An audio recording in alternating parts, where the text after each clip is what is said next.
Hey guys, my name is Jacob Dupre. I'm here at Sweetwater to talk to you about the SL88 Grand made by Studiologic. Now my first impressions of this MIDI controller was I was surprised at how heavy the touch was. Considering it's a MIDI controller, a lot of those, maybe they have synth keys or they have weighted keys, but this was really weighted like a real piano. And I was really surprised by it. Kind of didn't know how I was going to feel about it at first. But after playing it for 10 minutes, I think I kept playing it for like another 2 hours in here because I just was loving it. I just had it on a grand piano sound, and to have a MIDI controller that could make me feel like I'm playing a grand piano really impressed me. Part of that great feeling comes from the Keybed, which is made by Fatar, which is a company a lot of people know of because they make keybeds for a lot of the top lines of pianos. And this one is their TP40 wood. And you can actually see if you press down the key, there's wood in there on the inside of the key. There's been a lot of thought put into this particular design to try to make it feel the weight, the touch. It's actually got Ivory Touch, so that even the surface of the key feels like a real piano. The SL88 also has a great dynamic range that allows you to use. So if you're using a virtual piano, software piano, and if it's a really high quality one, it ought to really give you a lot of different ranges of expression and dynamics. And what's great about the SL88 is it's going to let you use the full dynamic range of your virtual instrument. So I have a piano queued up right now so I can actually show you just how soft you can get on this and just how loud you can get, of course.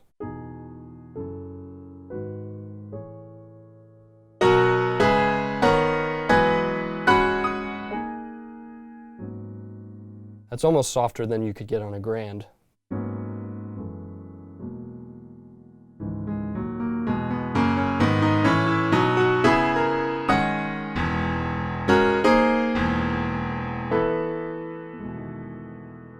One thing you might notice about this MIDI controller is the functions are pretty simple. There's not a lot of extra knobs here, a lot of stuff on the surface. But the functions are really wonderful and really great. You've got the 3-stick controllers over here, power, 9-volt DC if you want to run power to it. You've got MIDI, 2 MIDI outs actually, which is really cool. MIDI in, USB bus power, which is what we're running right now, and then 4 pedal inputs. In addition to that, a feature I really like and like to play with is the aftertouch feature. So for a keyboard that has these wooden keys and this great sort of acoustic feel, to have aftertouch is a really awesome feature.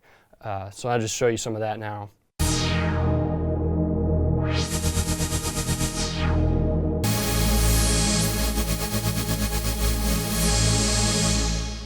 And if you kind of practice with it, and I've had it here for a little bit to practice, you can get, it's not just like an on or off, you can get gradients. You can, if you use sort of your body weight and get a little feel, you can get all the way to the peak, and then you can come back and get everything in between. And it's so cool. I mean, I could see applications in the studio like this or live. It's very useful.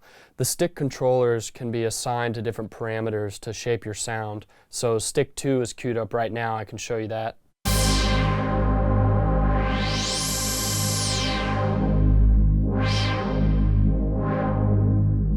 Stick 1 is set up right now to be a pitch bender.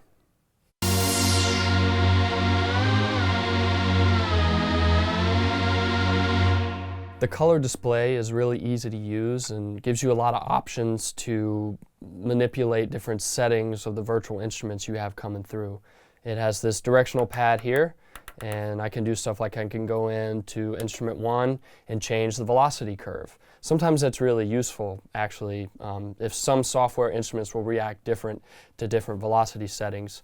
So you can go in, and I'll show you, you can go in and you can set, right now it's at normal, which I actually really like. I've left it there for especially a lot of my grand piano playing.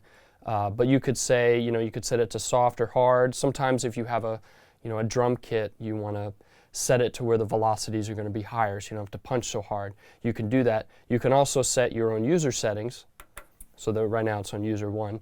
So you can set your own velocity curves. And there's a ton of other great things you can do to manipulate your sounds.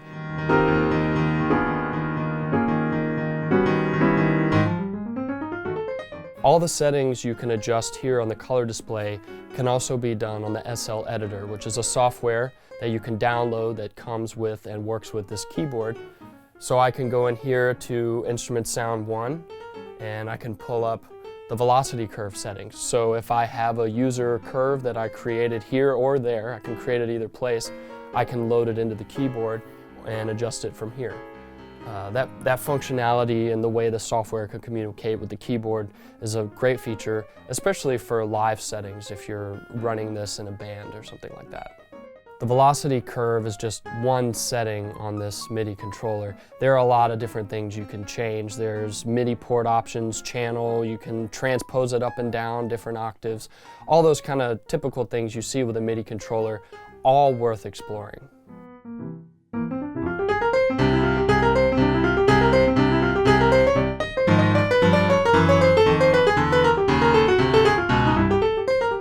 If somebody were to ask me, hey, among MIDI controllers that have this really realistic feel, trying to feel like a grand piano, I'm looking for something like that to put in my studio and have on stage, is this worth it?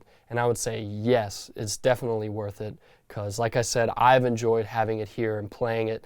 I kind of almost wish I could keep one here all the time, because there's a track that I've been producing and I used this exclusively. So yes, I would definitely recommend it to anyone that's looking for a realistic feel in a MIDI controller. And it's very affordable too. If you'd like to learn more about the SL88 Grand made by Studiologic, you can call your Sweetwater sales engineer and they'll be happy to help you out. I'm going to actually perform for you a track that I produced. I recorded all the instruments using the SL88 Grand. I hope you enjoy it. Thanks so much for watching.